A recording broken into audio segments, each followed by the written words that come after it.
3 মাস সময় নিয়েছেন তাজুল ভাই, এর পরবর্তীতে কি আর সময় নেবেন? আর 2 মাস। 1 মাস তো গেল, আর 2 মাস সময় এই মামলার যে তদন্ত নিচ্ছেন? প্রক্রিয়া এটা দুনিয়ার ইতিহাসের অন্য যে কোনো মামলার চেয়ে ব্যতিক্রম।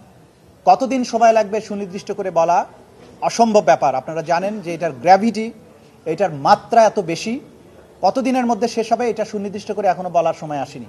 আমরা চেষ্টা করব দ্রুততম সময়ের মধ্যে বিচারগুলোকে শেষ করা অথবা বিচার প্রক্রিয়ার জন্য মামলাকে প্রস্তুত করা।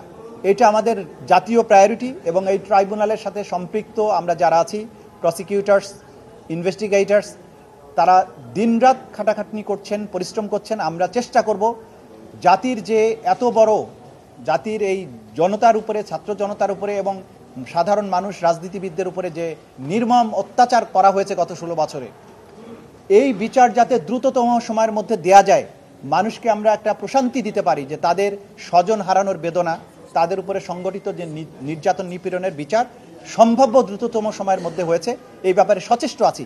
কিন্তু এটাও পাশাপাশি মনে রাখতে হবে যে যেহেতু ক্রাইমস অ্যাগেনস্ট হিউম্যানিটি এবং এটার বিস্তৃতি সারা বাংলাদেশ জুড়ে, এটার সাথে হাজার হাজার মানুষ জড়িত, এই তদন্ত শেষ হতে একটা যুক্তিসঙ্গত সময় লাগবে।